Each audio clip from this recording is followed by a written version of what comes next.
కూటమి ప్రభుత్వం నేటి నుంచి దివ్యాంగ శక్తి పేరుతో మరో అద్భుత కార్యక్రమం చేపడుతూ ఉంది. స్త్రీ శక్తి పేరిట మహిళలకు ఉచితంగా బస్సు ప్రయాణం కల్పించినట్టే దివ్యాంగులకు కూడా ఆర్టీసీ బస్సులో ఉచిత ప్రయాణాన్ని ఏర్పాటు చేసే విధంగా ప్రయాణించడానికి అనుకూలంగా దివ్యాంగ శక్తి పథకాన్ని ప్రారంభోత్సవం చేస్తున్నారు ఈరోజు ముఖ్యమంత్రి చంద్రబాబు నాయుడు. 40% వైకల్యం దాటిన ప్రతి ఒక్కరికి దివ్యాంగ శక్తి పథకం వర్తిస్తుంది. ఆ దివ్యాంగులకు అండగా వచ్చే సహాయకులకి ఆర్టీసీ ఛార్జీల్లో 50% రాయితీ కల్పించబోతున్నారు ముఖ్యమంత్రి.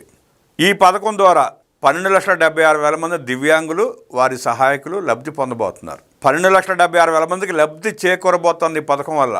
ఏడాదికి ఈ పథకానికి 207 కోట్ల రూపాయలు ఖర్చు చేయబోతా ఉంది కూటమి ప్రభుత్వం. ప్రతి సెగ్మెంట్లో ఎమ్మెల్యేల చేతి మీదుగా ఈ పథకాన్ని ప్రారంభించబోతున్నారు. నేడే రాష్ట్రంలోని కూటమి ప్రభుత్వం దివ్యాంగులకు ఉగాది కానుక ప్రకటించింది. ఏపీఎస్ ఆర్టీసీ బస్సుల్లో రాష్ట్రంలోని దివ్యాంగులు ఉచితంగా ప్రయాణించేలా దివ్యాంగ శక్తి పథకాన్ని తీసుకొచ్చింది. ముఖ్యమంత్రి నారా చంద్రబాబు నాయుడు పథకానికి అమరావతిలో శ్రీకారం చుడతారు. అలాగే ప్రతి నియోజకవర్గంలో స్థానిక ఎమ్మెల్యే దివ్యాంగ శక్తిని ప్రారంభించనున్నారు. ఈ పథకం ద్వారా కూటమి ప్రభుత్వం దివ్యాంగులకు అండగా ఉంటుందని మరోసారి నిరూపించింది. గత ఏడాది డిసెంబర్ 3న నిర్వహించిన అంతర్జాతీయ దివ్యాంగుల దినోత్సవం రోజున దివ్యాంగులకు ఉచిత ప్రయాణ సౌకర్యం కల్పిస్తామని మాటిచ్చిన ముఖ్యమంత్రి చంద్రబాబు ఈ రోజు ఆ మాట నిలబెట్టుకున్నారు. ప్రస్తుతం 40% కంటే ఎక్కువ వైకల్యం ఉన్న దివ్యాంగులకు, 100% కంటి చూపు కోల్పోయిన వాళ్లకు, 100% మోగా చెవిటి వారికి, అలాగే 40% కంటే ఎక్కువ వైకల్యం ఉన్న మానసిక దివ్యాంగులు మాత్రమే ఏపీఎస్ఆర్టీసీ సిటీ ఆర్డినరీ బస్సుల్లో ఉచితంగా ప్రయాణిస్తున్నారు. పల్లె వెలుగు, అల్ట్రా పల్లె వెలుగు ఎక్స్ప్రెస్ బస్సుల్లో వీరికి